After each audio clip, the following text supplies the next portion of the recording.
Recibí el mensaje durante la cena. Mis hijos estaban ahí, riéndose de algo que había pasado en el trabajo de Luciano. Sofía servía más arroz en los platos. Todo parecía normal. Perfecto. Incluso. Entonces mi teléfono vibró. Sal ahora. No les digas nada a ellos. Número desconocido. Mi corazón se detuvo por un segundo. Miré a Luciano, que seguía contando su historia. Miré a Sofía, que sonreía mientras escuchaba. Ninguno de los dos había notado nada. «¿Mamá? ¿Estás bien?», preguntó Luciano. «Sí, mi amor. Solo necesito ir al baño». Mentí. No sé por qué obedecí a ese mensaje extraño. Algo en mi interior me gritaba que tenía que hacerlo. Salí de la casa por la puerta trasera, como si fuera una ladrona en mi propia casa. Afuera estaba oscuro, frío. Me quedé parada en el jardín, preguntándome qué demonios estaba haciendo. Entonces vi las luces. Patrullas de policía. 3 carros, acercándose lentamente por la calle. Sin sirenas, sin ruido. Como fantasmas. Mi sangre se congeló. Corrí hacia la cerca del fondo, donde podía ver sin ser vista. Los policías bajaron de los carros. Caminaron hacia mi casa. Hacia la puerta principal. Tocaron. Escuché la voz de Luciano desde adentro. «¿Quién es?» «Policía. Necesitamos hablar con usted». Lo que pasó después. Dios mío. Lo que escuché me partió el alma en pedazos. «Señor, recibimos una denuncia. Su madre, Rosalía García, está siendo víctima de maltrato familiar. Tenemos información de que ustedes la están obligando a firmar documentos, que la mantienen aislada, que controlan su dinero». Silencio. Luego la voz de Sofía, nerviosa. «Eso es mentira. Mi suegra está perfectamente bien. Está aquí, cenando con nosotros. Podríamos hablar con ella». «Claro, por supuesto. Mamá. Mamá». Los escuché buscándome por toda la casa, gritando mi nombre, preocupados, desesperados. Pero yo ya sabía la verdad. Alguien había hecho esa denuncia. Alguien que sabía lo que estaba pasando en mi casa. Alguien que se había dado cuenta de lo que yo misma había estado negando durante meses. Me quedé ahí, escondida detrás de los arbustos, viendo cómo mi hijo mentía a la policía, viendo cómo mi nuera actuaba como la víctima inocente. «Señor, necesitamos que nos acompañe a la estación para aclarar este asunto». «Pero mi madre». «La encontraremos. Por ahora, usted viene con nosotros». Vi cómo se llevaron a Luciano esposado. Vi cómo Sofía lloraba en la puerta, gritando que todo era un malentendido. Cuando las patrullas se fueron, me quedé sola en el jardín. Sola con la verdad que había estado evitando durante tanto tiempo. Mi propio hijo. Mi propia sangre. Me había estado robando. Regresé a la casa por la puerta trasera. Sofía estaba en la sala, hablando por teléfono con alguien. Su voz había cambiado completamente. Ya no era la nuera dulce y preocupada. «No, escúchame bien. La vieja se escapó. No sé cómo, pero se escapó. Tenemos que actuar rápido antes de que hable con alguien». «Vieja». Me llamó vieja. Me quedé ahí, parada en la puerta de la cocina, escuchando cómo planeaba mi propia destrucción. «Sí, sí, los papeles están listos. Solo necesitamos su firma y ya. La casa, la cuenta del banco, todo. Pero ahora con esto de la policía. Mi casa. Mi dinero. Todo lo que había trabajado durante 50 años». Sofía colgó el teléfono y se volteó. Me vio ahí parada. Su cara se puso blanca como papel. «Rosalía, no sabía que habías regresado». «Ya veo que no». Mi voz salió calmada. Fría. Ni siquiera yo reconocí ese tono. «Escucha, lo que escuchaste». «¿Qué escuché, Sofía?» Ella tartamudeó. Buscó excusas. Mentiras. Pero yo ya no estaba escuchando. Estaba pensando en todos los documentos que me habían hecho firmar para mi propia protección. Estaba pensando en todas las veces que me dijeron que era mejor que ellos manejaran mi dinero. Estaba pensando en todas las veces que me hicieron sentir como una carga. como una vieja inútil. Vete de mi casa, Sofía. ¿Qué? Que te vayas. Ahora. No puedes echarme. Luciano y yo vivimos aquí. Tenemos derechos. Derechos. Esa palabra me quemó por dentro. Los únicos derechos que tienes son los que yo te di. Y te los estoy quitando. Caminé hacia mi habitación y cerré la puerta con seguro. Me senté en la cama y por primera vez en meses, respiré profundo. Alguien me había salvado esa noche. Alguien había visto lo que yo no quería ver. Pero ahora que tenía los ojos abiertos, ya no iba a cerrarlos nunca más. Esa noche no dormí. Escuché a Sofía caminar por la casa como un animal enjaulado, haciendo llamadas, susurrando, llorando. A las 3 de la mañana, alguien tocó la puerta. Voces masculinas. Discusiones. Me asomé por la ventana de mi habitación. 2 hombres que no conocía hablaban con Sofía en la entrada. Uno de ellos tenía papeles en la mano. Escuché fragmentos de la conversación. No podía afirmar nada si no estaba ahí. Una vieja de 70 años no puede desaparecer así como así. Otra vez esa palabra. Vieja. Los hombres se fueron al amanecer. Sofía también. La vi salir con una maleta pequeña, hablando por teléfono, nerviosa. Cuando estuve segura de que se había ido, salí de mi habitación. La casa estaba en silencio. Un silencio que no había sentido en años. Fui a la cocina y me preparé un café. Mi café, en mi taza favorita, sin que nadie me dijera que era muy tarde para la cafeína o que debía cuidar mi presión. Mientras bebía, pensé en todo lo que había pasado. Hace 5 años, cuando murió mi esposo Roberto, me quedé sola en esta casa. Luciano insistió en que él y Sofía se mudaran conmigo para cuidarme, para que no estuviera sola. Al principio me pareció una bendición. Tener compañía, risas en la casa otra vez. Pero poco a poco, las cosas cambiaron. Primero fueron sugerencias pequeñas sobre manejar mis cuentas del banco, sobre firmar papeles para trámites médicos. Yo firmé todo porque confiaba en mi hijo. Era mi sangre. Luego vinieron las restricciones. No salir sola porque estaba peligroso. No hablar con los vecinos de nuestros asuntos privados. No necesitar tanto dinero en efectivo. Me convertí en prisionera en mi propia casa. Y lo peor de todo, empecé a creerme el cuento. Empecé a pensar que realmente era una carga, que realmente necesitaba que ellos controlaran todo, que realmente era una vieja inútil que no entendía el mundo moderno. Pero anoche, escondida en mi propio jardín, viendo cómo mi hijo mentía a la policía, algo se rompió dentro de mí. No, algo se arregló. Terminé mi café y fui al estudio. Abrí el cajón donde guardaba mis documentos importantes. Estaba vacío. Obvio. Claro que estaba vacío. Pero Roberto siempre fue un hombre precavido. Me enseñó a hacerlo también. Fui al sótano, a un rincón donde nadie nunca miraba. Detrás de las cajas viejas de Navidad, había una caja fuerte pequeña que Roberto instaló años atrás. Adentro estaban las copias. Copias de todo. La escritura original de la casa, los certificados de las cuentas bancarias, mi testamento real, no el que me hicieron firmar el mes pasado. Mi corazón latía fuerte mientras revisaba cada papel. La casa seguía siendo mía. Legalmente mía. Los documentos que había firmado no tenían validez porque los había firmado bajo presión, sin asesoría legal independiente. Roberto me había enseñado bien. Agarré el teléfono y marqué un número que tenía guardado desde hace años. El bufete de abogados Mendoza y Asociados. Teodoro había sido amigo de Roberto, un hombre honesto, de los pocos que quedan. Le expliqué que necesitaba su ayuda, que creía que me habían estado estafando. Cuando le dije que era mi hijo, hubo un silencio largo del otro lado. Me pidió que fuera a su oficina esa tarde con todos los documentos que tuviera. Por primera vez en meses, no me sentía perdida. No me sentía como una víctima. Me sentía como lo que realmente era, una mujer de 70 años que había trabajado toda su vida, que había criado hijos, que había enterrado a su esposo, que había sobrevivido a todo. Una mujer que no iba a dejarse robar por nadie. Ni siquiera por su propia sangre. A las 2 de la tarde, alguien tocó la puerta. Era Luciano.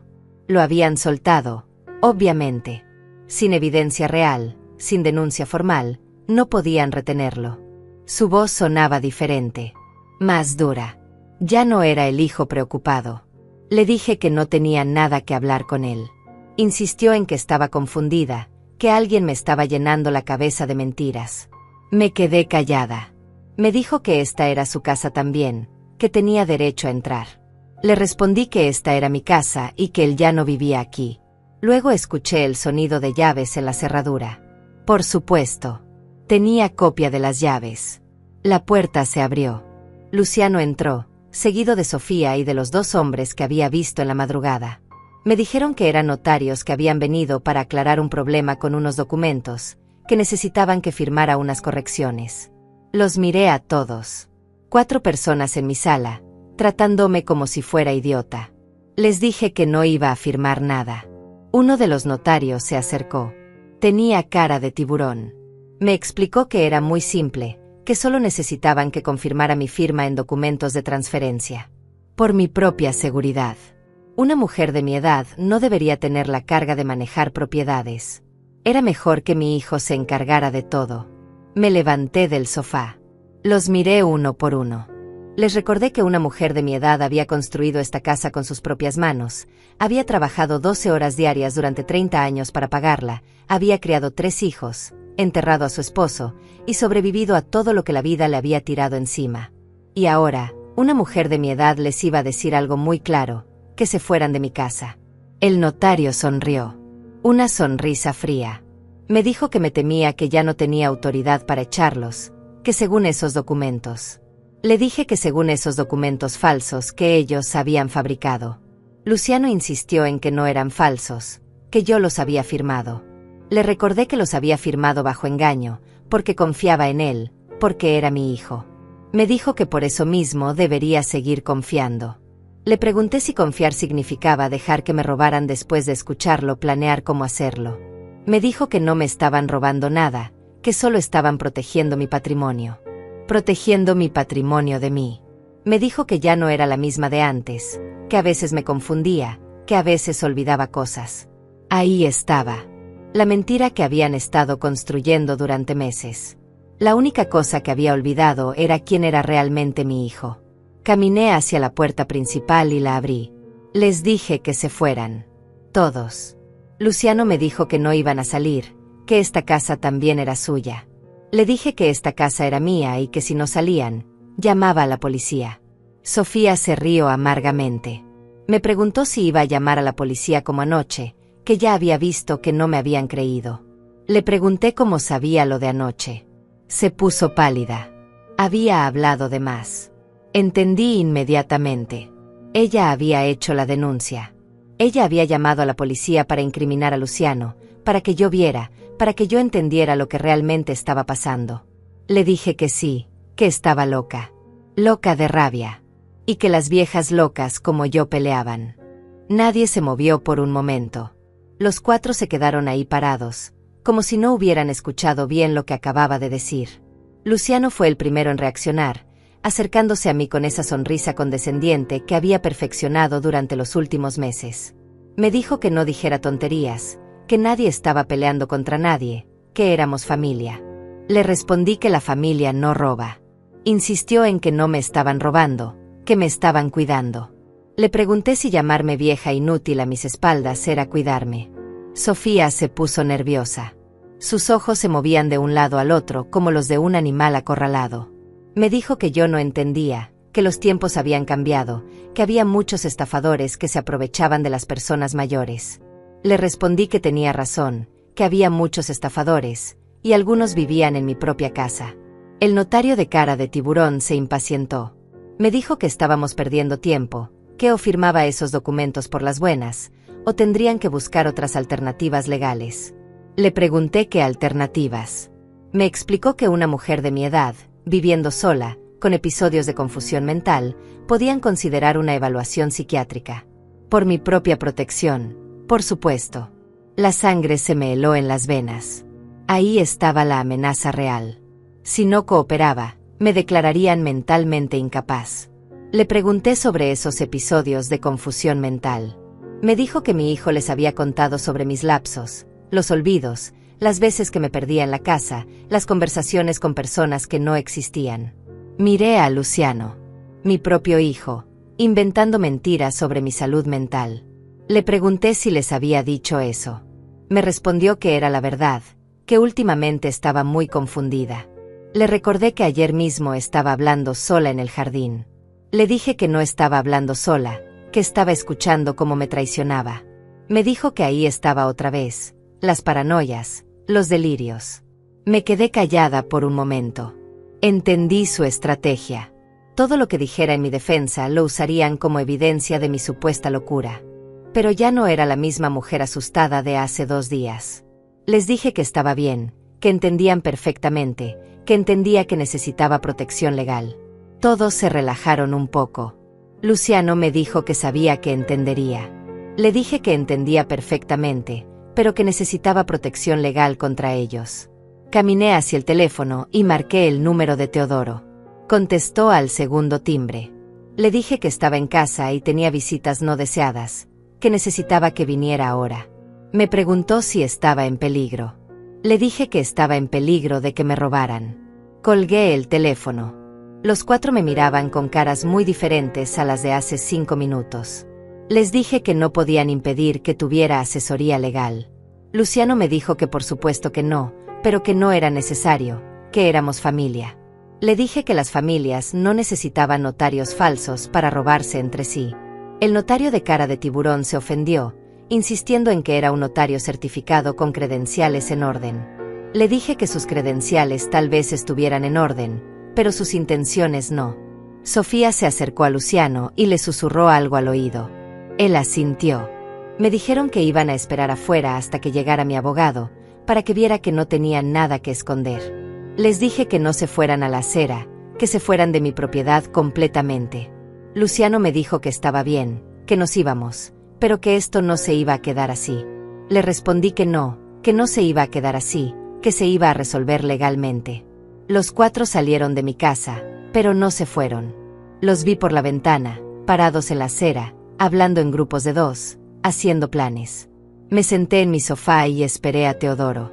Por primera vez en meses, estaba sola en mi casa sin sentir miedo. Sin sentir que tenía que esconderme o pedir permiso para moverme. Esta era mi casa. Mi espacio. Mi santuario. Y nadie me lo iba a quitar. Teodoro llegó 30 minutos después. Un hombre de 60 años, canoso, con los ojos más honestos que había conocido en mi vida. Me preguntó si estaba bien. Le dije que ahora sí. Le conté todo desde el mensaje anónimo hasta la conversación que acababa de tener. Le mostré los documentos originales que había encontrado en la caja fuerte de Roberto. Teodoro revisó cada papel con cuidado. Su cara se iba poniendo más seria con cada página. Me dijo que era muy grave, que habían intentado transferir la propiedad de mi casa a nombre de Luciano, y también trataron de hacerme firmar un poder general que les daría control total sobre mis cuentas bancarias. Le pregunté si podían hacer eso. Me explicó que no legalmente, no sin mi consentimiento libre e informado, y definitivamente no con esos documentos llenos de irregularidades. Se quitó los lentes y me miró directamente. Me preguntó si quería presentar cargos criminales contra mi hijo. La pregunta me pegó como un martillazo en el pecho. Cargos criminales contra Luciano. Contra mi propio hijo. Le dije que no sabía. Me explicó que era comprensible, que era mi hijo, pero que lo que intentaron hacer era fraude, abuso financiero de una persona mayor, delitos graves. Le pregunté qué otras opciones tenía. Me dijo que podíamos proteger mis bienes inmediatamente. Cambiar todas las cerraduras, revocar cualquier poder que hubiera firmado antes, establecer medidas de protección legal para evitar que volvieran a intentarlo. Le pregunté qué pasaría si intentaban declararme mentalmente incapaz. Me aseguró que con estos documentos y con su testimonio, sería muy difícil. Además, podíamos solicitar una evaluación psiquiátrica independiente que demostrara mi plena capacidad mental. Me quedé callada, pensando. Le pregunté cuánto dinero había en mis cuentas. Revisó unos papeles y me dijo que según los últimos estados que tenía ahí, aproximadamente $250,000 entre la cuenta de ahorros, los certificados de depósito y la pensión acumulada. No podía creer lo que escuchaba. Luciano me había dicho que apenas teníamos para los gastos básicos, que por eso necesitaba que él manejara todo. Me había mentido. Tenía suficiente dinero para vivir cómodamente el resto de mi vida. Sentí como si me hubieran quitado un peso enorme de los hombros. No era pobre. No era una carga. No dependía de nadie. Le pregunté qué necesitaba hacer. Me explicó el plan. Primero, ir al banco mañana temprano para cambiar todas las contraseñas y autorizaciones. Segundo, contratar un cerrajero para cambiar todas las cerraduras de la casa. Tercero, revisar mi testamento para asegurar que reflejara realmente mis deseos. Le pregunté qué pasaría después. Me dijo que después esperaríamos a ver qué hacían ellos, y estaríamos preparados para cualquier cosa. Tocaron la puerta. Era Luciano otra vez. Gritó desde afuera que ya se había ido mi abogado, que podíamos hablar tranquilos. Le grité que no se había ido, que seguía ahí. Teodoro se acercó a la puerta y le dijo que era el abogado de la señora García, que ella no deseaba hablar con él en ese momento. Luciano le preguntó quién era él para impedir que hablara con su madre. Teodoro le respondí que era su representante legal, y que ella había expresado claramente que no deseaba recibir visitas. Hubo silencio del otro lado de la puerta, luego escuchamos pasos alejándose. Teodoro me preguntó si estaba preparada, porque esto apenas estaba comenzando. Le pregunté si estarían dispuestos a llegar muy lejos. Miré por la ventana. Luciano y Sofía estaban subiendo a su carro, pero no se iban. Se quedaron ahí, esperando. Le dije a Teodoro que sí, que estaba preparada. Pero no tenía idea de lo que vendría después. No tenía idea de hasta dónde estarían dispuestos a llegar para conseguir lo que querían. Esa noche no pegué el ojo. Cada ruido me despertaba. Cada sombra que pasaba por la ventana me ponía en alerta. A las 3 de la mañana, escuché que alguien intentaba abrir la puerta trasera. Me levanté sin hacer ruido y me asomé por la ventana de mi habitación. Era Luciano, mi propio hijo, tratando de entrar a mi casa como un ladrón en la madrugada. Probó con sus llaves. Obviamente no funcionaron. Teodoro había traído un cerrajero esa misma tarde y habíamos cambiado todas las cerraduras. Lo vi caminar alrededor de la casa, revisando las ventanas. Intentó forzar la ventana de la cocina. Agarré el teléfono y marqué el número de emergencias. 911. ¿Cuál es su emergencia? Hay alguien tratando de entrar a mi casa por la fuerza. ¿Conoce a la persona? Me quedé callada por un segundo. Sí, es mi hijo. ¿Su hijo? ¿Vive él en la casa? No, ya no. Señora, está usted en peligro inmediato. Miré por la ventana otra vez. Luciano había dejado de intentar con las ventanas y ahora estaba hablando por teléfono con alguien. No lo sé. Enviamos una patrulla inmediatamente. Colgué y me quedé vigilando desde la ventana. Luciano terminó su llamada y se fue, como si hubiera sabido que había llamado a la policía. 5 minutos después llegó la patrulla. Los oficiales tocaron la puerta. Les expliqué la situación. Tomaron nota de todo. Me dijeron que podía presentar una denuncia formal si quería. Señora, ¿tiene usted algún lugar seguro donde quedarse esta noche? Esta es mi casa. No me voy a ir. Entendemos, pero tal vez sería más prudente. No me voy de mi casa. Se fueron, pero me dijeron que iban a pasar por la zona durante la noche para vigilar. Al día siguiente, Teodoro llegó temprano. ¿Cómo pasaste la noche? Le conté sobre la visita nocturna de Luciano. Su cara se puso seria. Rosalía, esto está escalando. Ya no es solo una cuestión de dinero. Ahora están dispuestos a usar intimidación. ¿Qué sugieres? Que aceleremos todo. Vamos al banco ahora mismo. Fuimos en el carro de Teodoro. Durante todo el camino, tuve la sensación de que nos seguían. Un carro plateado se mantuvo 2 carros atrás de nosotros desde que salimos de mi casa. En el banco, el gerente nos recibió con cara de preocupación. Señora García, me da mucho gusto verla. Su hijo estuvo aquí ayer, muy preocupado porque usted no aparecía. Mi hijo estuvo aquí. Sí. Dijo que usted había tenido un episodio de confusión y que se había perdido. Quería revisar sus cuentas para ver si había hecho alguna transacción extraña. Miré a Teodoro. ¿Le dieron acceso a mi información? No, no. Por supuesto que no.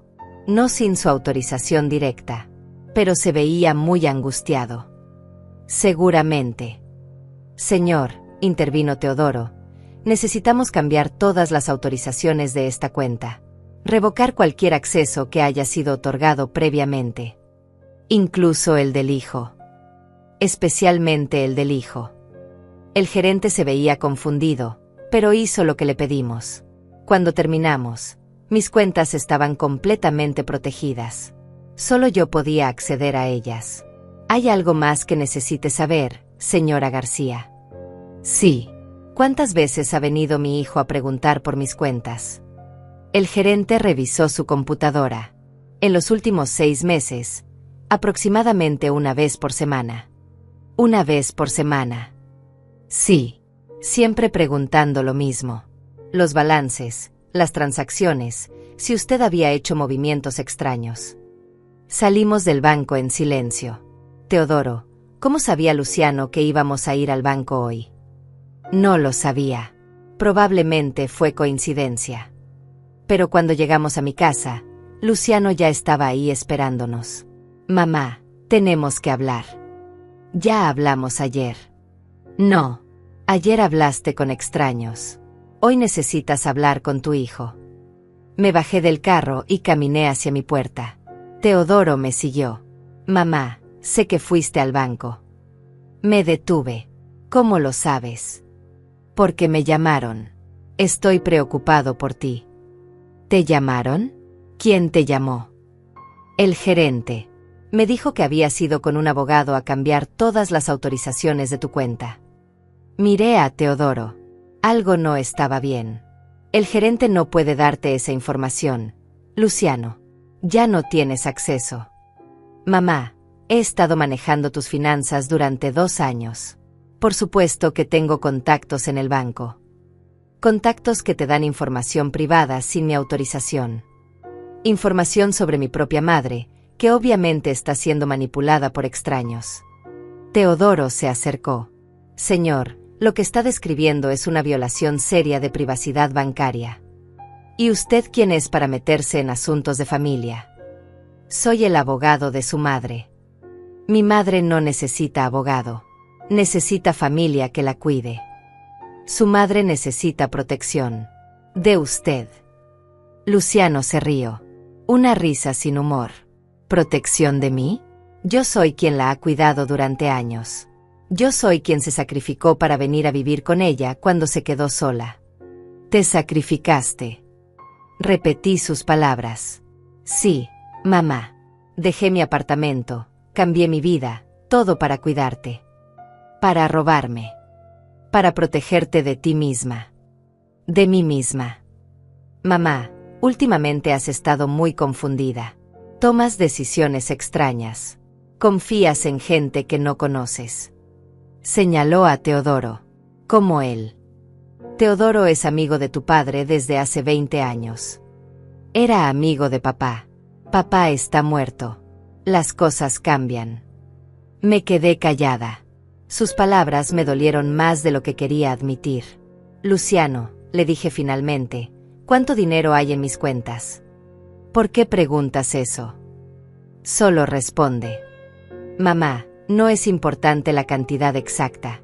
Lo importante es que esté seguro. Teodoro me dijo que tengo $250,000. Teodoro te mintió. Me mintió. Sí, para asustarte. Para hacerte creer que tienes más dinero del que realmente tienes. Entonces, ¿cuánto tengo? Tienes lo suficiente para vivir cómodamente si administras bien. Por eso necesitas que yo te ayude. Muéstrame los estados de cuenta. Mamá, no traje los papeles. Entonces vamos a buscarlos. No es necesario que veas esos números confusos. Solo te van a preocupar.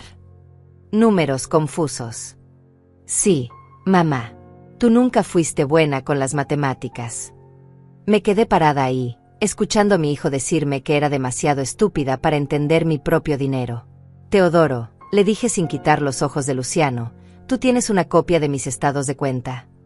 Sí, Rosalía. Muestra celos a mi hijo.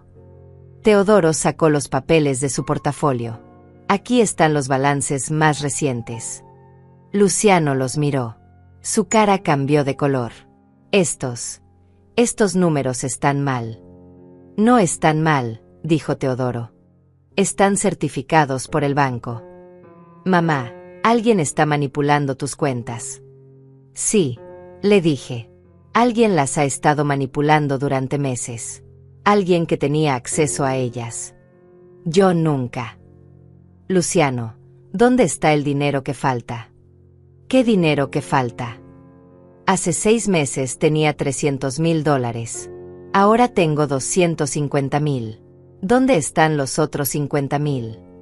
Silencio. Luciano, ¿dónde están mis $50,000?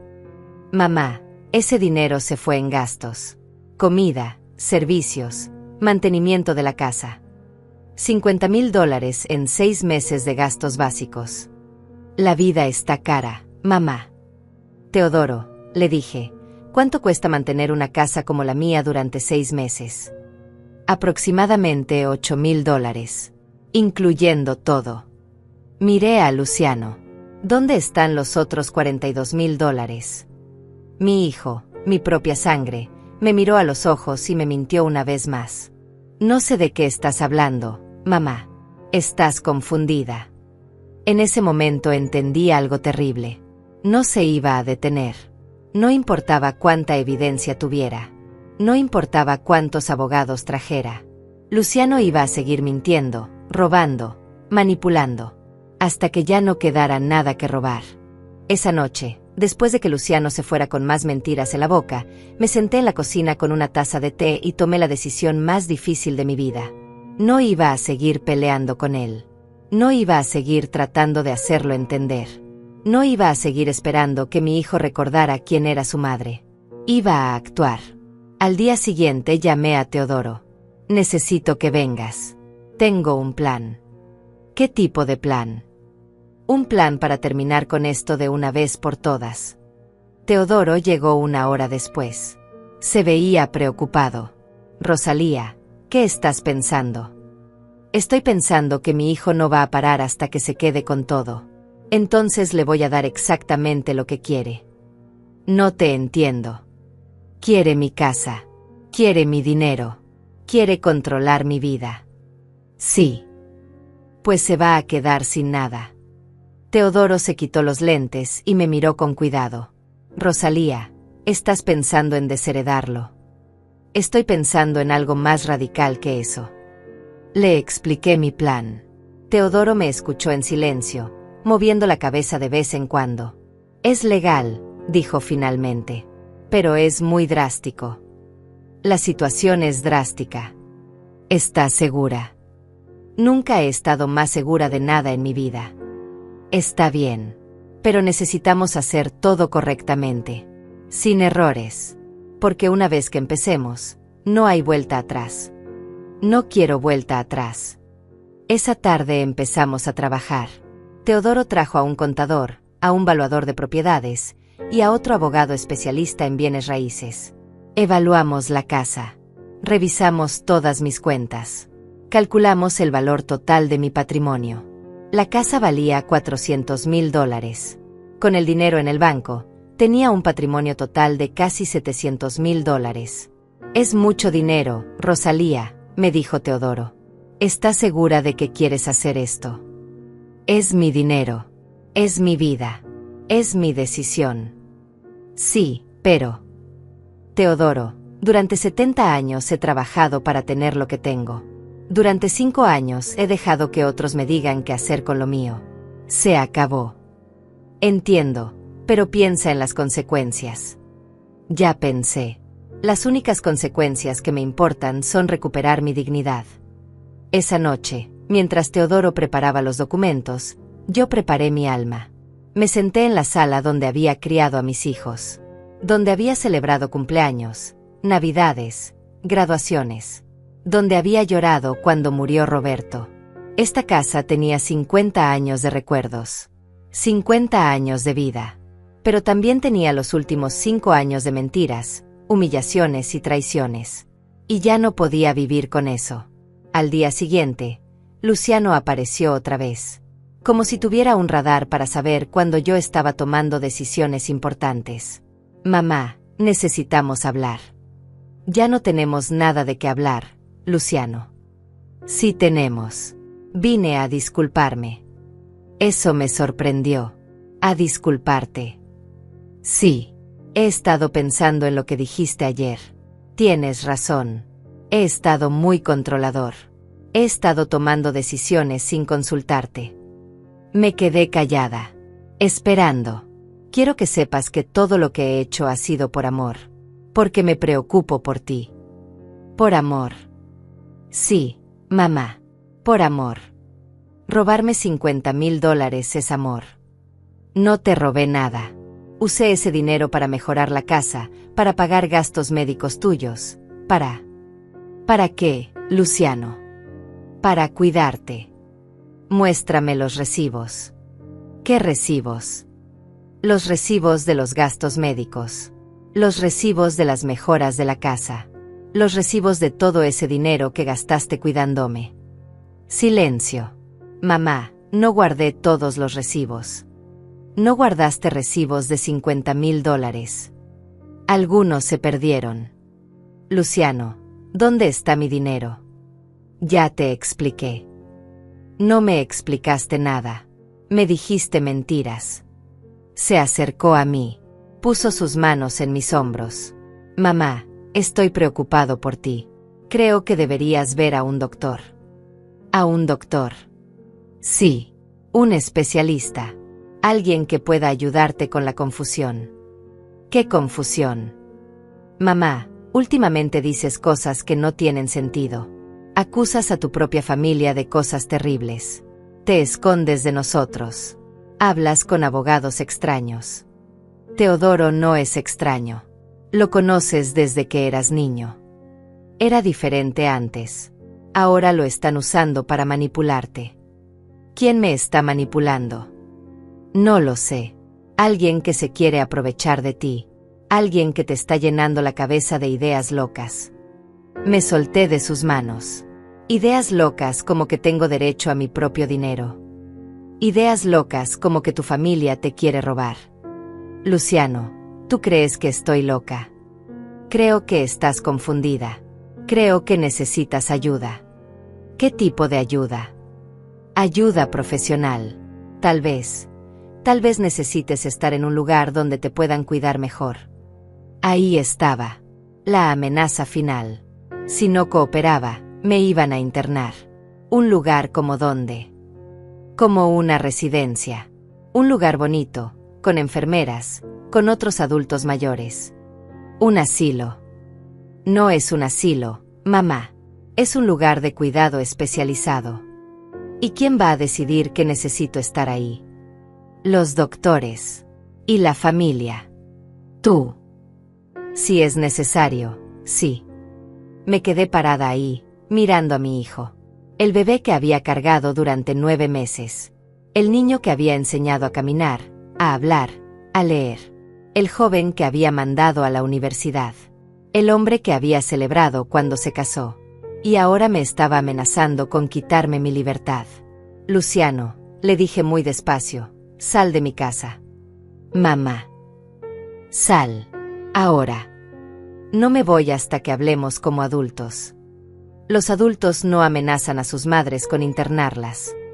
No te estoy amenazando. Te estoy ofreciendo ayuda.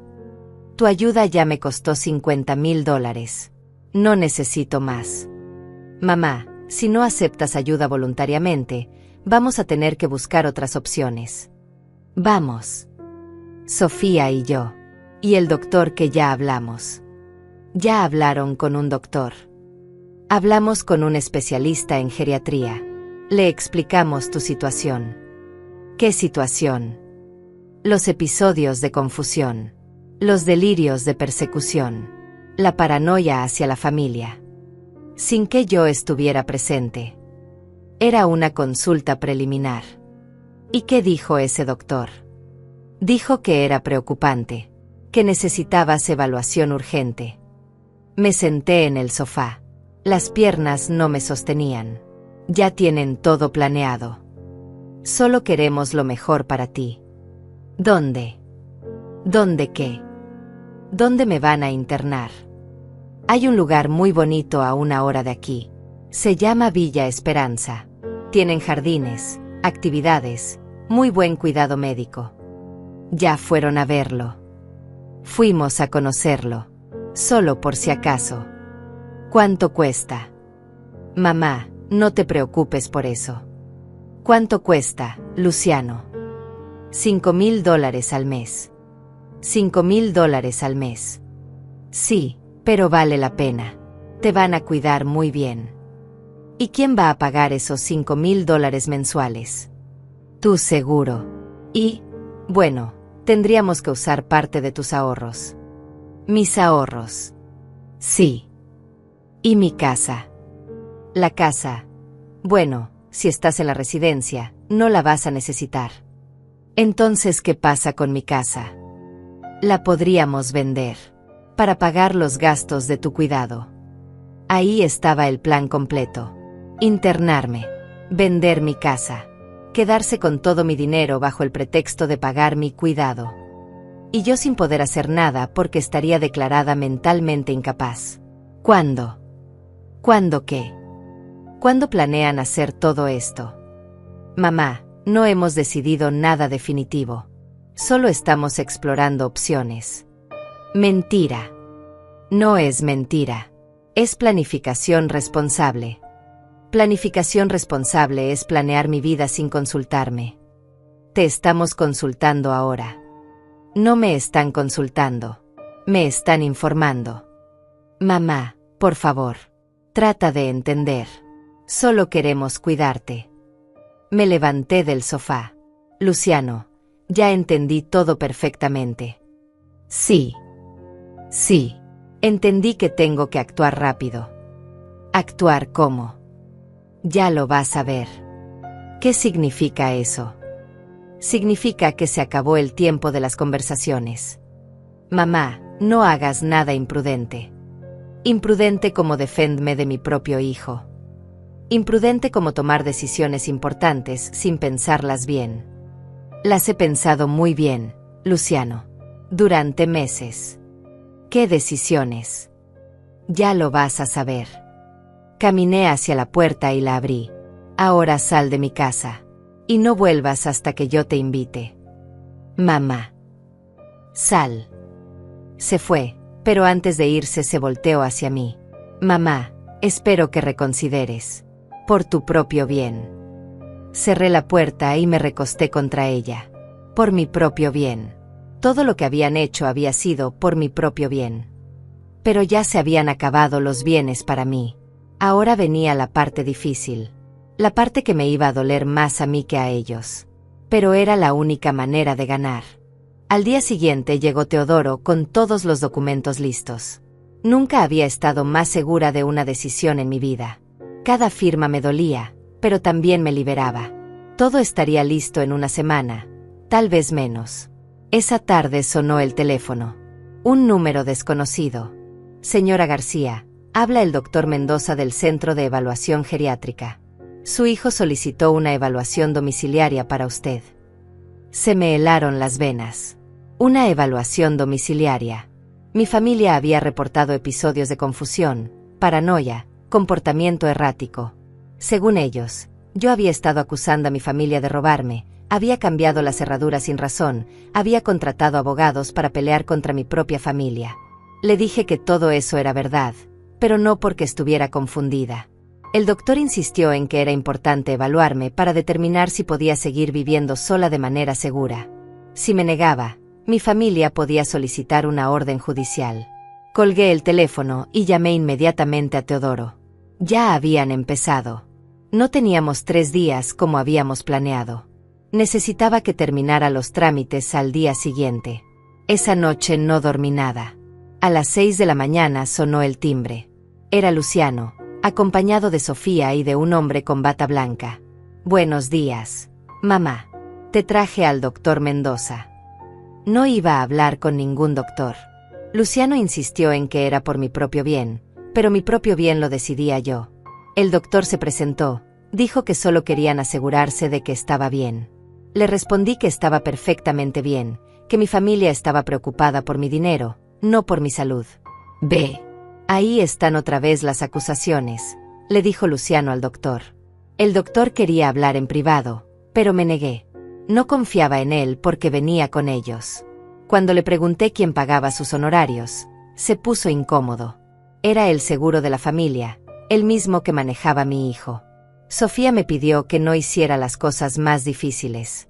Le pregunté más difíciles para quién. Para todos, dijo. Para mí era muy fácil, no quería ser evaluada, no necesitaba ser evaluada. Luciano amenazó con buscar ayuda legal, una orden judicial para que me evaluaran. El doctor explicó que en casos donde había preocupaciones familiares legítimas, el tribunal podía ordenar una evaluación obligatoria. Después determinarían si podía seguir viviendo independientemente. Me quedé callada por un momento. Luego les dije que tenían razón. Todos se sorprendieron. Sí, necesitaba cuidado especializado, pero no del tipo que ellos pensaban. ¿Qué tipo de cuidado, mamá? Cuidado legal. Protección legal. Contra ustedes. Les expliqué que ya sabía todo su plan. La evaluación psiquiátrica, la declaración de incapacidad, el internamiento, la venta de mi casa. Luciano dijo que estaba paranoica, pero yo estaba informada. Por primera vez en meses, estaba completamente clara sobre lo que tenía que hacer. Luciano se acercó y me pidió que no dijera tonterías. Le respondí con preguntas directas. ¿Era tontería que me hubieran robado $50,000? ¿Era tontería que ya hubieran escogido el asilo? ¿Era tontería que ya hubieran calculado cuánto ganarían vendiendo mi casa? Todo lo habían hecho pensando en mi bienestar. Mintió. Le pregunté si era mi bienestar o el de ellos. Me volteé hacia el doctor Mendoza. Le pregunté si sabía que estas personas me estaban robando. Me pidió evidencia. Le dije que tenía toda la que necesitaba. Mi hijo había gastado $50,000 sin mi autorización, habían falsificado documentos, habían planeado internarme sin mi consentimiento. El doctor miró a Luciano, quien negó todo. Dijo que yo estaba confundida. Me reí amargamente. Le pregunté al doctor si sabía qué era lo que más me confundía.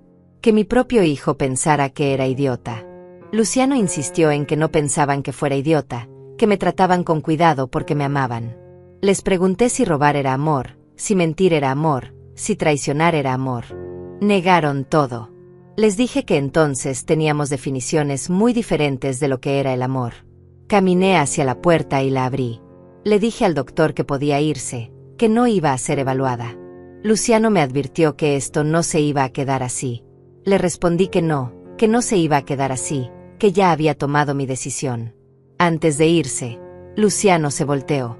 Esperaba que reconsiderara antes de que fuera demasiado tarde. Le dije que ya era demasiado tarde para arrepentirse. Cerré la puerta y llamé a Teodoro. Le dije que tenía que terminar todo ese día, no tenía más tiempo. Mañana sería demasiado tarde. Me senté en mi sofá. En unas horas, todo habría terminado.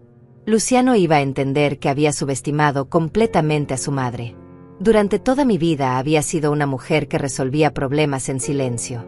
Cuando Roberto perdió el trabajo, no hice drama, busqué trabajo extra. Cuando los niños se enfermaron, no entré en pánico, encontré soluciones. Cuando Roberto murió, no me derrumbé, seguí adelante. Ahora tenía el problema más grande de mi vida. Mi propio hijo tratando de robarme todo lo que había trabajado durante 70 años. Y lo iba a resolver de la misma manera que había resuelto todo lo demás. En silencio, con determinación y sin miedo a las consecuencias. Esa tarde Teodoro regresó con más papeles. Todo estaba avanzando según el plan. Los valuadores habían terminado su trabajo. Los contadores habían revisado todas las cuentas. Los abogados habían preparado todos los documentos. ¿Estás completamente segura de esto, Rosalía? Teodoro, he estado segura desde el momento en que escuché a mi hijo planear cómo robarme. Pero las consecuencias de no hacer nada son peores. Una vez que firmemos estos últimos documentos, No hay vuelta atrás. ¿Cuántas veces me vas a preguntar lo mismo? No quiero vuelta atrás. Firmé los últimos papeles.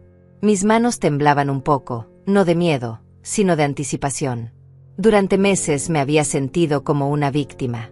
Durante meses había permitido que otros controlaran mi vida. Pero eso se había acabado. Ahora era mi turno de tomar control. Esa noche, por primera vez en semanas, dormí profundamente. Sabía que al día siguiente mi vida cambiaría para siempre. Sabía que Luciano y Sofía recibirían la sorpresa más grande de sus vidas. Y sabía que, sin importar lo que pasara después, habría recuperado lo más importante, mi dignidad. Al día siguiente desperté con una calma extraña. Era como si hubiera estado cargando un peso enorme durante meses y finalmente me lo hubiera quitado de los hombros. Sabía que en pocas horas todo cambiaría para siempre. Teodoro llegó a las 9 de la mañana con el último grupo de documentos. Su cara reflejaba una mezcla de respeto y preocupación. Creo que nunca había visto a una mujer de 70 años tomar una decisión tan radical. Los últimos papeles están listos, me dijo. Solo necesito tu firma final y todo quedará en movimiento. ¿Cuánto tiempo tenemos antes de que sea oficial? 48 horas máximo. Una vez que presente estos documentos en el tribunal, ya no se puede detener. Perfecto. Firmé sin dudar. Mi firma se veía firme, decidida. Nada de temblores, nada de dudas. Era la firma de una mujer que sabía exactamente lo que estaba haciendo. Rosalía, ¿has pensado en cómo vas a decirles? No voy a decirles nada. Se van a enterar solos. ¿Estás segura de que esa es la mejor manera?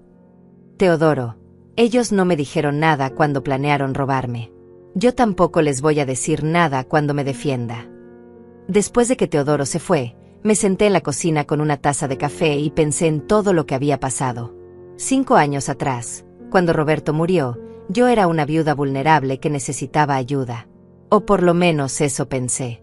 Pero ahora me daba cuenta de que nunca había sido vulnerable. Lo que había sido era confiada.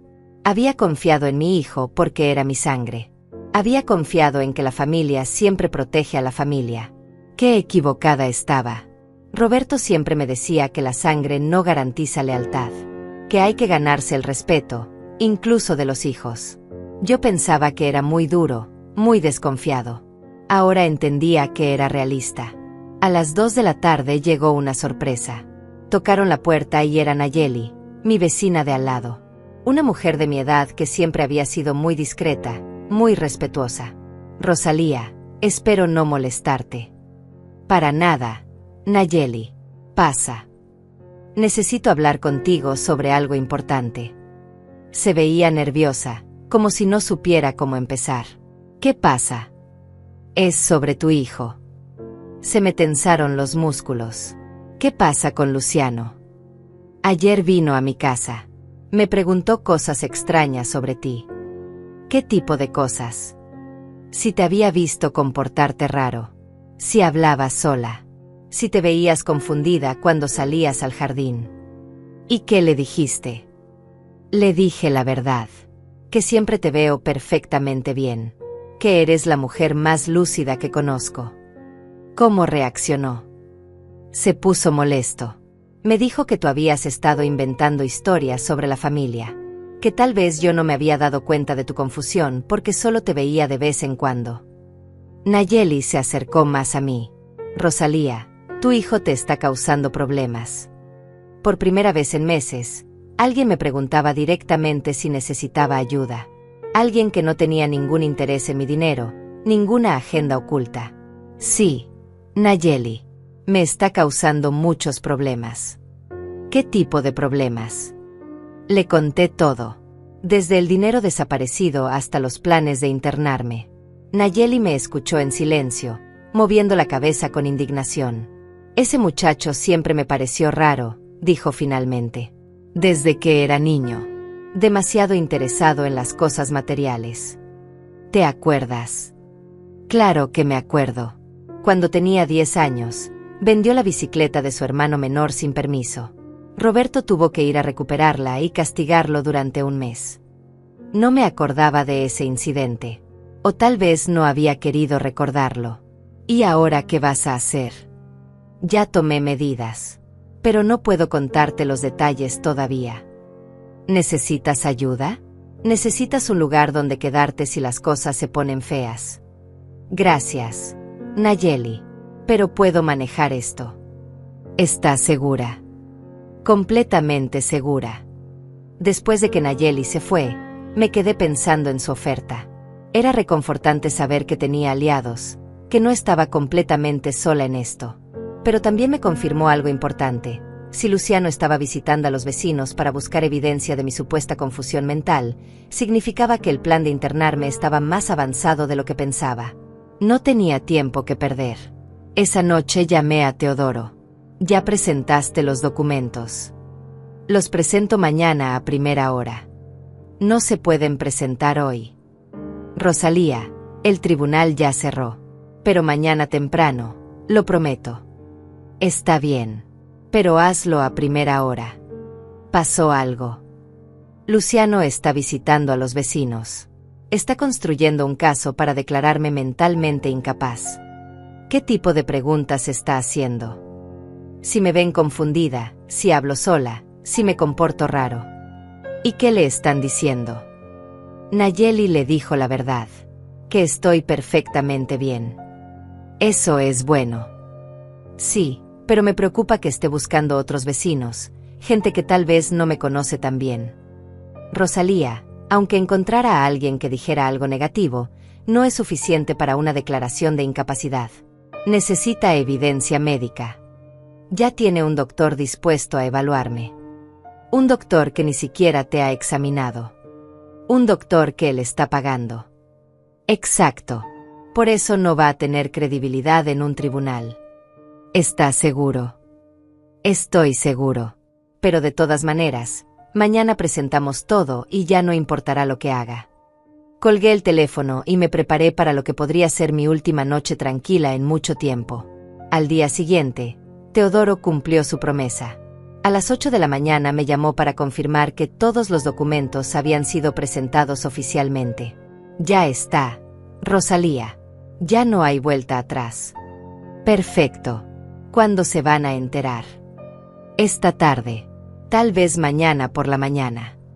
¿Cómo se van a enterar? Van a recibir notificaciones oficiales. Por correo certificado y por mensajero. ¿Y después? Después tendrán que decidir qué hacer. A las 3 de la tarde estaba en el jardín regando las plantas cuando vi llegar el camión de mensajería. El chofer tocó la puerta, entregó un sobre grande, y se fue. 30 minutos después llegó otro mensajero. Y después otro. Desde mi ventana podía ver los sobres acumulándose en la puerta de la casa de al lado, donde ahora vivían Luciano y Sofía temporalmente mientras resolvían mi situación. A las 5 de la tarde vi llegar el carro de Luciano. Bajó corriendo, recogió todos los sobres, y entró a la casa. 15 minutos después salió corriendo otra vez, subió al carro, y se fue a toda velocidad. Una hora después regresó con Sofía y con otro hombre que no reconocí. Tal vez un abogado. Los vi discutir en la entrada durante varios minutos. Hacían gestos exagerados, señalaban hacia mi casa, parecían muy agitados. Finalmente, los tres caminaron hacia mi puerta. Tocaron con fuerza. Mamá, abre la puerta. Tenemos que hablar. No tenemos nada de qué hablar. Sí tenemos. Recibimos unos documentos legales que no entendemos. Yo sí los entiendo. Mamá, por favor. Solo queremos aclarar una confusión. No hay ninguna confusión. Según estos papeles, estás haciendo algo muy drástico. Estoy haciendo algo muy necesario. Mamá, por favor abre la puerta. Podemos resolver esto. Ya está resuelto. Escuché susurros del otro lado. Alguien hablando por teléfono. Voces nerviosas. Mamá, trajimos a un abogado. Dice que todavía podemos detener esto si actúas rápido. No quiero detener nada. Mamá, ¿entiendes lo que estás haciendo? Entiendo perfectamente. ¿Entiendes las consecuencias? Las entiendo y las acepto. Más susurros. Más llamadas telefónicas. Mamá, este abogado dice que puedes cambiar de opinión hasta mañana al mediodía. No voy a cambiar de opinión. Ni siquiera vas a escuchar nuestras razones. Ya escuché sus razones durante 5 años. Mamá, por favor. Te lo suplicamos. Ahora me suplican. Sí, te suplicamos que reconsideren. Como yo les supliqué que no me robaran. Silencio. Como les supliqué que me respetaran. Más silencio. Como les supliqué que me trataran como a su madre y no como a una enemiga. Mamá. Ya es demasiado tarde para súplicas. Los escuché alejarse de la puerta, pero no se fueron. Se quedaron en el jardín, hablando en voz baja con el abogado. Me asomé por la ventana y los vi hacer más llamadas. Parecían desesperados. Y tenían razón en estar desesperados. Porque lo que acababan de descubrir iba a cambiar sus vidas para siempre. Y ya no había nada que pudieran hacer para detenerlo. Esa noche no se fueron. Los vi por la ventana, acampados en el jardín como soldados en territorio enemigo. Luciano caminaba de un lado al otro hablando por teléfono. Sofía lloraba sentada en las escaleras. El abogado revisaba papeles con una linterna. A las 11 de la noche tocaron la puerta otra vez. La voz de Luciano sonaba diferente. Ya no era autoritaria ni condescendiente. Sonaba asustada. Me dijeron que habían hablado con 3 abogados diferentes y todos les habían confirmado que lo que estaba haciendo era completamente legal, que tenía todo el derecho. Por supuesto que era legal. Por eso lo había hecho. Ahora querían entender por qué había llegado a ese extremo. Ofrecían devolverme todo el dinero, pedirme perdón, respetar mi casa, cancelar los planes de internamiento. Prometían que podíamos empezar de nuevo, que podíamos resolver todo como familia. Les dije que ya era demasiado tarde para querer todas esas cosas. Que las había querido hace 5 años, hace 1 año, hace 1 mes. Pero cuando las quería, ellos me habían ignorado, mentido, robado. Ahora ya no se podía arreglar porque ya no confiaba en ellos, ya no los respetaba, y ya no los amaba como antes. Luciano insistió en que éramos familia. Le respondí que la familia no roba. Que tenían 5 años para cambiar y no lo hicieron porque entendían perfectamente lo que hacían, solo que no les importaba. Se quedaron afuera hasta muy tarde, susurrando, haciendo llamadas, planeando estrategias que ya no les servirían de nada. Al día siguiente Teodoro llegó temprano preguntándome cómo me sentía. Tranquila, le dije. Me preguntó por última vez si quería cambiar de opinión, que todavía tenía hasta el mediodía. Le recordé que era mi decisión y que las consecuencias de no hacer nada también iban a ser permanentes. A las 10 de la mañana llegó un carro que no reconocí.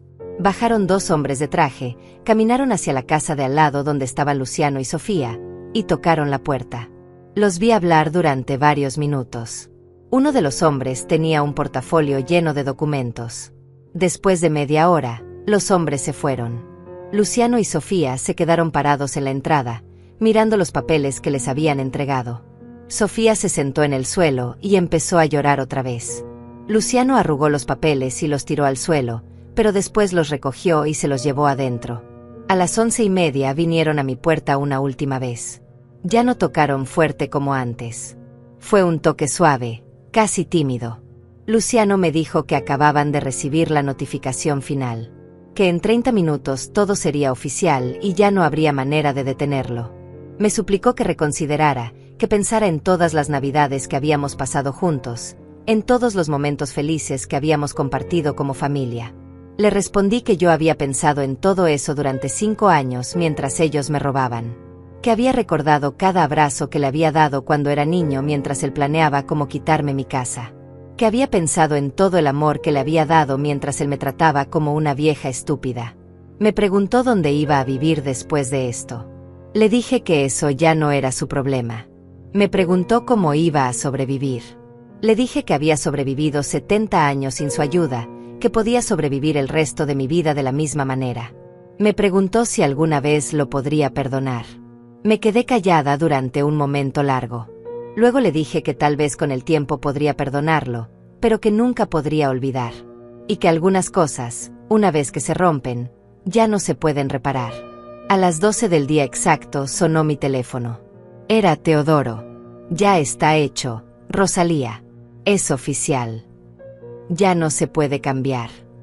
Ya no se puede cambiar. Colgué el teléfono y me senté en mi sofá. Durante 5 años había sido una víctima. Durante 5 años había permitido que otros controlaran mi vida, mi dinero, mis decisiones. Había vivido con miedo, con humillación, con la sensación constante de que era una carga para mi propia familia. Pero eso se había acabado. Lo que acababa de hacer me dolía más de lo que había imaginado. Era como arrancarme un pedazo del corazón. Pero también me había dado algo que no había sentido en años: control sobre mi propia vida. Durante la tarde vi movimiento constante en la casa de al lado. Carros que llegaban y se iban. Gente que entraba y salía. Cajas que sacaban. Maletas que cargaban. A las 5 de la tarde, Luciano y Sofía subieron sus cosas al carro. Antes de irse, Luciano caminó hacia mi puerta una última vez. No tocó. Solo se quedó parado ahí durante varios minutos. Yo estaba mirando por la ventana. Nuestros ojos se encontraron. Vi algo en su cara que no había visto en años. Era una mezcla de tristeza, respeto y, tal vez, un poco de admiración. Había subestimado completamente a su madre. Había pensado que era una vieja débil que se dejaría robar sin defenderse. Había descubierto que era una mujer fuerte que estaba dispuesta a sacrificar todo por recuperar su dignidad. Se subió al carro y se fueron. Me quedé en mi casa, sola por primera vez en 5 años. Pero esta vez la soledad se sentía diferente. No era la soledad del abandono o del miedo. Era la soledad de la libertad. Esa noche me preparé una cena especial. Comí en mi mesa, con mis platos favoritos, sin que nadie me dijera que era muy tarde para comer o que debía cuidar mi dieta. Tomé una copa de vino sin que nadie me recordara que no debía mezclar alcohol con mis medicamentos. Era mi casa, mi comida, mi vida. Y por primera vez en años, era completamente mía. Al día siguiente Nayeli vino a visitarme. Había visto todo el movimiento, los carros, las cajas. Me preguntó si estaba bien. Le dije que estaba mejor que bien. Le dije que por fin estaba libre. Me preguntó qué había pasado exactamente. Le expliqué que había tomado una decisión muy difícil, pero muy necesaria. Que había hecho algo que me había dolido mucho, pero que me había devuelto el control de mi vida.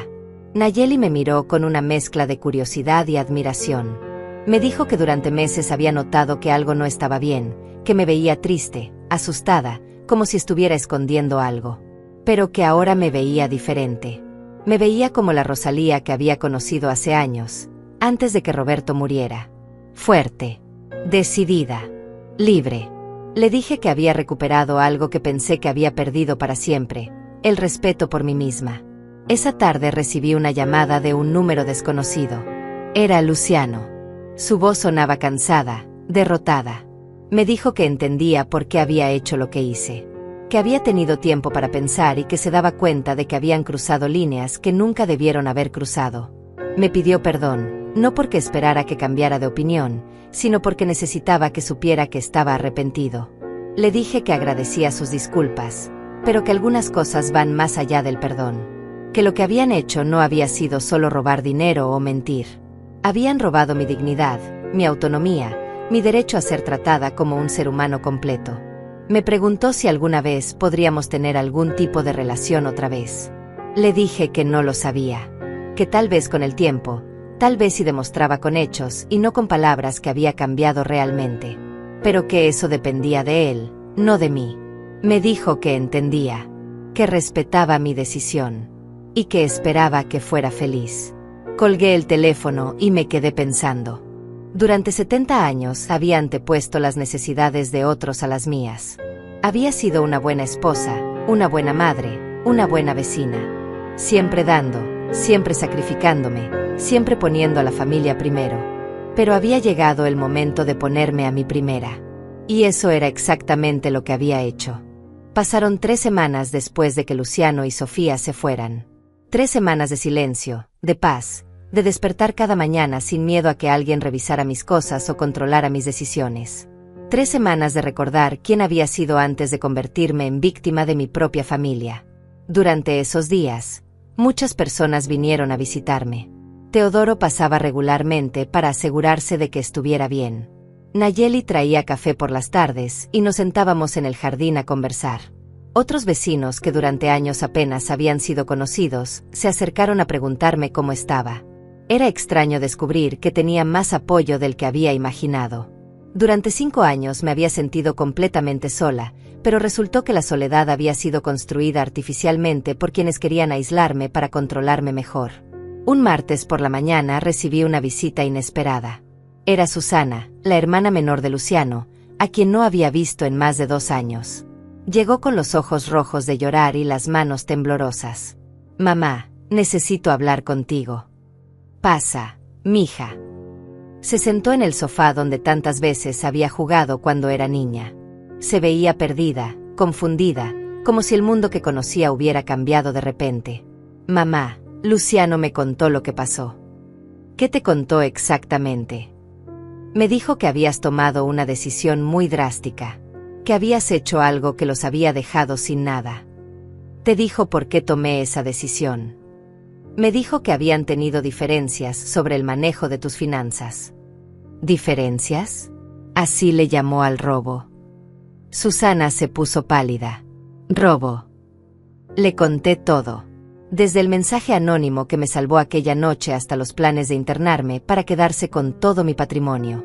Le mostré los documentos que comprobaban el dinero desaparecido, las firmas falsificadas, las mentiras construidas durante años. «Mamá, yo no sabía nada de esto». «Nunca sospechaste». «Pensé que era normal que Luciano te ayudara con tus finanzas. Pensé que era lo correcto después de que murió papá». «Ayudar no es lo mismo que robar». «¿Qué fue exactamente lo que hiciste?». Le expliqué mi decisión. Su cara pasó por todas las emociones posibles: sorpresa, incredulidad, admiración, tristeza. «Mamá, eso es increíble». «¿Increíble bueno o increíble malo?». «Increíble valiente». Se quedó callada durante un momento largo. «¿Sabes qué es lo que más me duele?». «¿Qué?». «Que durante 2 años no vine a visitarte porque Luciano me decía que estabas muy deprimida, que no querías ver a nadie, que era mejor dejarte tranquila». «¿Te dijo eso?». «Sí. Me dijo que te habías vuelto muy antisocial después de la muerte de papá». «Me aislaron a propósito, Susana, para que nadie se diera cuenta de lo que estaban haciendo. Puedes perdonarme por no haber venido». «No tienes nada que perdonarte. A ti también te mintieron. Puedes perdonar a Luciano». La pregunta que todos me hacían. La pregunta que yo misma me hacía todas las noches. «No lo sé, mija. El perdón es algo que se construye con el tiempo. Y con hechos, no con palabras». «¿Qué va a pasar ahora?». «Ahora voy a vivir». «¿Cómo?». «Como siempre debía haber vivido. Libre». Susana se quedó conmigo toda la tarde. Cocinamos juntas, algo que no habíamos hecho en años. Me ayudó a reorganizar algunos muebles. Me contó sobre su trabajo, sus planes, sus sueños. Era como recuperar a una hija que había perdido sin darme cuenta. Cuando se fue, me abrazó fuerte. «Mamá, estoy orgullosa de ti». «¿Por qué?». «Por defenderte, por no dejarte vencer». «Aprendí algo importante, Susana». «¿Qué?». «Que el respeto no se mendiga, se exige». Esa noche, sola en mi casa, pensé en todo lo que había pasado. Había pagado un precio muy alto por recuperar mi libertad. Había perdido a un hijo, había roto una familia, había causado dolor a personas que, a pesar de todo, seguían siendo mi sangre. Pero también había ganado algo invaluable: mi dignidad. Durante 70 años había trabajado, luchado, sacrificado, construido. Había criado hijos, había enterrado a mi esposo, había sobrevivido a pérdidas, enfermedades, desilusiones. Había sido fuerte cuando otros necesitaban que fuera fuerte. Y cuando finalmente necesité esa fuerza para mí misma, la encontré. La encontré en el momento exacto en que decidí que prefería perderlo todo antes que seguir siendo tratada sin respeto. La encontré cuando entendí que algunas batallas hay que pelearlas, aunque duelan. La encontré cuando dejé de ser víctima y me convertí en protagonista de mi propia vida. Al día siguiente, mientras regaba las plantas en mi jardín, vi un carro conocido estacionarse frente a mi casa. Era Luciano. Bajó solo, sin Sofía, sin abogados, sin planes ocultos. Caminó hacia mí lentamente, con las manos vacías, con la cabeza baja. «Mamá, ¿puedo hablar contigo? ¿Es tu casa también?» «No, ya no es mi casa. Ahora entiendo eso». Se quedó parado a varios metros de distancia, como si no se atreviera a acercarse más. «Vine a decirte algo». «Te escucho». «Vine a decirte que tenías razón». «¿En qué?» «En todo. En defenderte. En no confiar en mí. En hacer lo que hiciste. Y vine a decirte que voy a pasarme el resto de mi vida tratando de ser el hijo que debía haber sido desde el principio». «¿Cómo?» «No lo sé todavía. Pero voy a encontrar la manera». «Luciano, los hechos hablan más fuerte que las palabras». «Lo sé. Por eso no te voy a pedir perdón con palabras». «¿Cómo me vas a pedir perdón?» «Con acciones. Durante el tiempo que sea necesario». Se quedó callado durante un momento. «¿Puedo preguntarte algo?» «Pregunta». «¿Cómo encontraste el valor para hacer lo que hiciste?» «No fue valor, Luciano. Fue necesidad». «Necesidad». «La necesidad de recordar quién soy». «¿Y quién eres?» «Soy Rosalía García. Tengo 70 años. He trabajado toda mi vida. He amado, he perdido, he sobrevivido. Y no voy a permitir que nadie, ni siquiera mi propio hijo, me quite la dignidad que me costó 70 años construir». Luciano asintió lentamente. «¿Alguna vez podrás perdonarme?» «El perdón se gana, Luciano. Y se gana con tiempo, con respeto, con acciones consistentes. ¿Me das esa oportunidad?» «Te doy la oportunidad de demostrar quién eres realmente». «Gracias». Se fue sin más palabras, sin promesas vacías, sin súplicas dramáticas, solo con el entendimiento de que tendría que reconstruir la confianza desde cero. Esa noche me senté en mi porche a ver el atardecer. Mi casa estaba en silencio, pero era un silencio elegido, no impuesto. Mi dinero estaba seguro en cuentas que solo yo controlaba. Mi futuro estaba en mis manos, no en las de otros. Había aprendido algo fundamental, que nunca es demasiado tarde para defenderse, que la edad no es excusa para aceptar el maltrato, que el amor real incluye respeto, y que sin respeto, el amor se convierte en otra forma de abuso. Gracias por escuchar mi historia. Y si alguna vez han sentido algo parecido, sepan que no están solos. Sepan que tienen más fuerza de la que imaginan. Y sepan que prefiero dormir bajo las estrellas que vivir en una casa sin dignidad. Porque al final, lo único que realmente poseemos es el respeto que tenemos por nosotros mismos. Y eso, nadie nos lo puede quitar. A menos que se lo permitamos.